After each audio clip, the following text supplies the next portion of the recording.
We did it. We finally got to 600 miles on the Ninja 500. It is still very new. We've had this bike for 2 weeks, but it's time to do the initial service. Let's do a walkthrough of your first service after break-in. Please keep in mind that I am not a Kawasaki mechanic. I am not a trained mechanic. I have been riding Kawasaki's for over 25 years. I absolutely love them. Outside the US and other areas, it might void your warranty, so please be careful on that. In the US, if you do this service and you document the process, not with video, but just saying receipts of where you purchased your oil and whatnot, you should be good to go. Your bike should have come with an owner's manual. This thing is amazingly helpful. It has all kinds of great information about your bike, including what the periodic maintenance looks like, but the service manual has all the details, and that's what I'm going to use to walk through these steps with you today. Now, I followed the break-in procedure by the manual just to be sure that I did everything effectively and right for you to see this. Everybody has different theories on this, but what did you do for your first 600 miles? Did you ride it like you stole it, or did you go easy and just ease into it with the RPM regulations that they request? So this first service doesn't really require a whole lot of tools, but it does require a lot of knowledge and experience to identify when things are wrong. If you are not experienced, if this is your very first motorcycle, it might make sense for you to take it to the dealership just to make sure you get it done correctly, but this might be a good guide to let you know if you want to do it yourself or if you want to take it somewhere to get it done. There are 6 different systems that we're going to need to cover in this video, so let's just jump right into it with system number 1. So the first thing we're going to look at in the fueling system category is your idle speed. The idle speed should be about 1300 RPM. There isn't really a whole lot of visual range here, so if it's between the 1 and 2 mark, that's a pretty good indicator. When you check the idle speed, you want the bike to be warmed up. It's not just when you first fire it up, because it's going to run a little higher when you first start it. So let the bike get to temperature and then check to see where it's at. The Ninja 500 has an electronically controlled idle speed actuator. If your idle speed is either too high or too low, you need to get that looked at by the dealership, because that's not something that you can fix yourself. We want to verify that the throttle cable is not pinched or stuck anywhere. What we do is we turn the bike on when it's idling and go full lock left, listen for the motor to increase or decrease, full lock right, and do the same thing. If the engine RPMs go up, that means you have the throttle cable stuck somewhere. You need to address that problem. We want to check the throttle itself, make sure that it snaps back as quickly as it possibly can and that it's not stuck somewhere. We want to check the throttle play as well.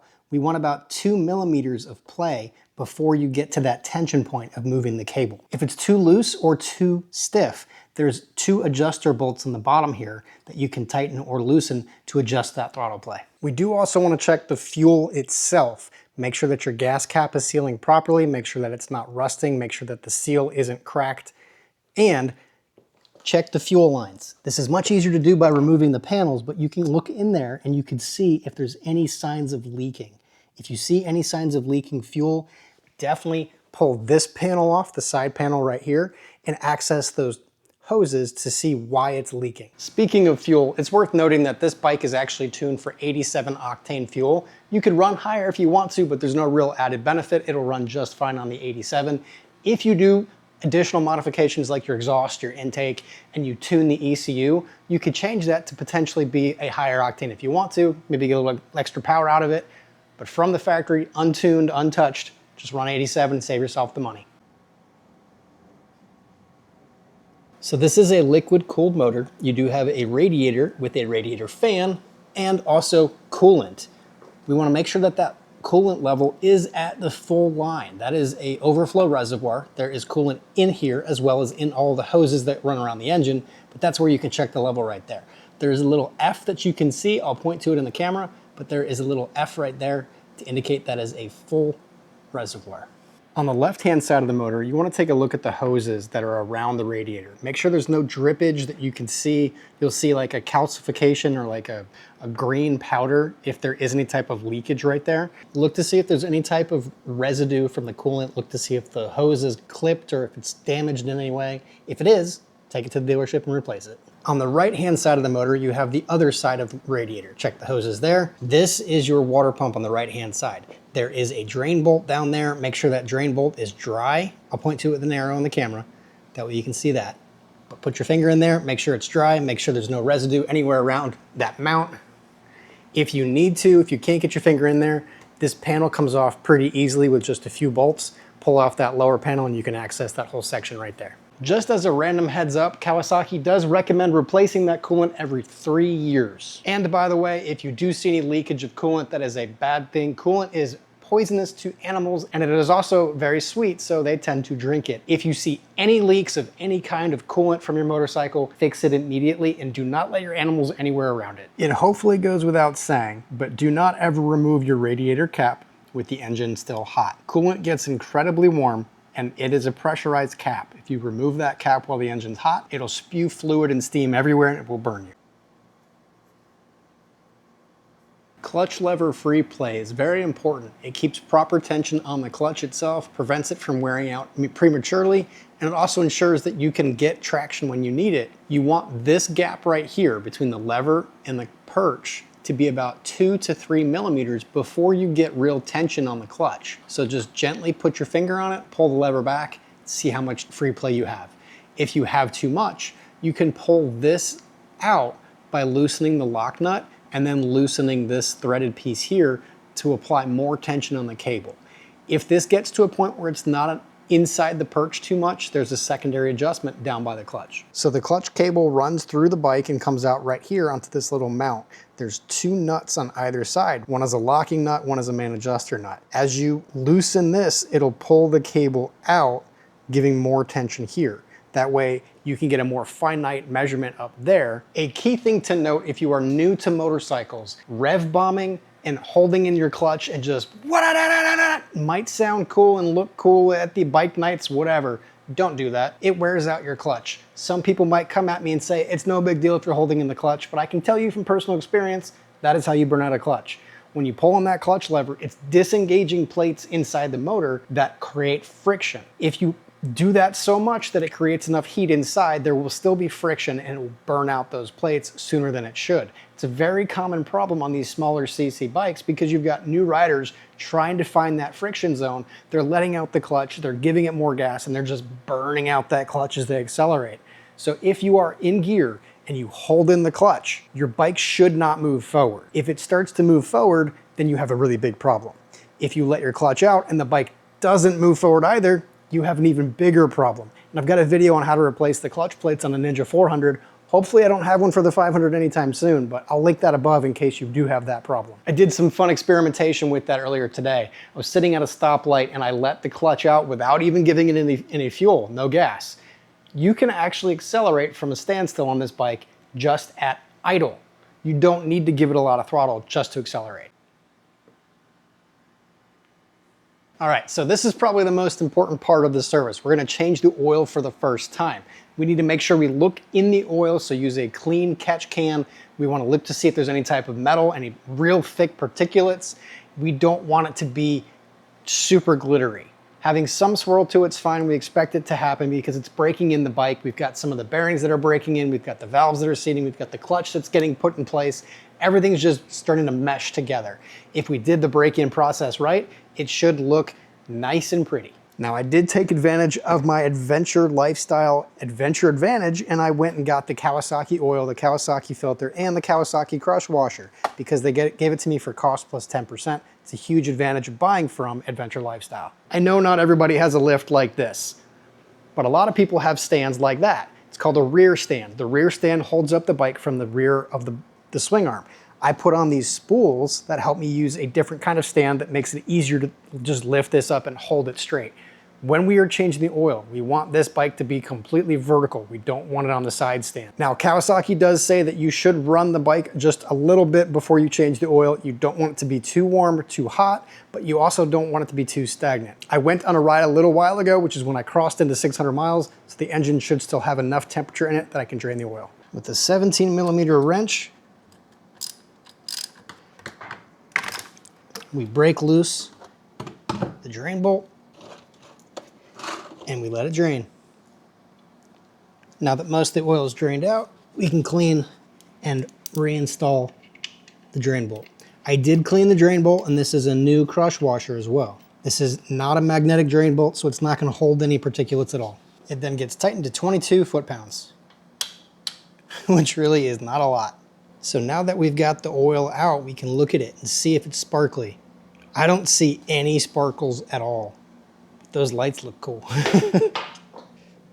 Now oh, there's a little bit there, but man, I am happy with this oil. This looks like good, clean, dirty oil. The oil filter is in front of the engine on the very bottom. It's now an exposed oil filter. You might need an oil filter wrench to remove this. I'm not quite sure how tight it is, but Kawasaki does say to use a torque wrench when putting this on, because they say you can't hand tighten these to the correct torque. So let's pull this off, drain the additional oil out, and replace it. Gonna get it started first.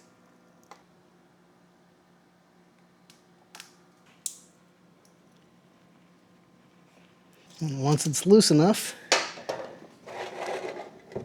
slide the drain pan underneath and remove it.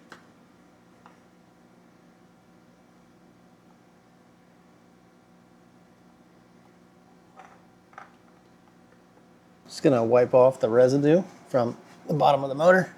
Now, it is a good idea to put a little bit of oil on the O-ring of the new oil filter. And then we just thread it on. We do want to make sure that the old O-ring came off. It shouldn't be a problem so new, but I have seen O-rings stick to the motor. Now, as I mentioned in the service manual, it does say that you should use a torque wrench for this. It's 12.9 foot-pounds. It explicitly says you cannot use your hand to do this. I feel like you probably could. I've been doing it for such a long time that it's not terribly difficult to do, but I want to do what the manual says just for you guys. There we go. I will link this oil filter wrench below too. This is one that I've had for a long time. This is not what I used to remove it, but the one that I used to remove it did damage it. It bent the filter, so we wanted to use the proper one to put it on. That way it also fits the torque wrench. Now that we've got the oil drain bolt torqued down, we've got the oil filter torqued down, we can add the oil back into the crankcase. According to the manual, it takes 2 liters, which is ironic because that means you need slightly more than 2 bottles. That is just an estimate. Obviously you want to use the window. Again, the bike needs to be vertical to check this. Using a funnel, just pour it in slowly. Personally, I'm a fan of semi-synthetic oils. So you can see there are 2 lines here. You've got an upper and a lower line. You want it to be in the middle between those 2. This was only after 2 bottles, which is 2 quarts, just shy of 2 liters. What I'm gonna do now is put the filler cap back on, burp the system by just starting the bike briefly, letting the oil cycle through, shutting it off, and then letting this settle. This is not my final resting state.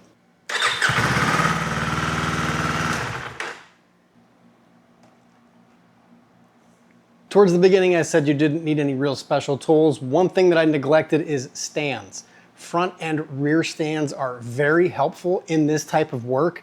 Even if it's just for working on your brakes, working on your tires, those are things that are very useful to have. I highly recommend Pitbull brand. They've just been super sturdy, super strong. And I've had these actual 2 for almost 20 years. They're a bit pricey, but totally worth it. You can get away with using cheaper stands, but the crucial thing for the front is that you get what's called a head lift to get the front wheel off the ground and also give you the ability to check the forks. What we're gonna do right now is check the steering play. So where the front attaches to the frame, this is called the neck, and the steering stem goes through the neck. There's a series of bearings on the top and bottom of this neck that can potentially go bad. After 600 miles, I would not typically expect to see this, but what we're gonna do is check to see if we can move the forks this way to show that there's play in the bearings.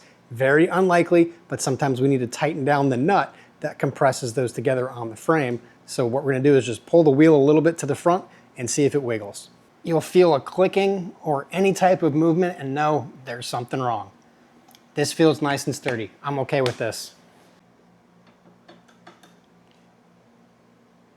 We've got front brakes and back brakes. Obviously there's only one caliper in the front and one in the rear. It's a pretty simple system. We want to make sure that the levers work. We want to make sure that the pads are still in good condition and that the rotors aren't being grooved. When it comes to the front brake lever, we want to make sure that there isn't a lot of action on this, that it doesn't go all the way to the bar. If that happens, we need to bleed the system, get all the air out of it, and make sure we've got good pressure to it.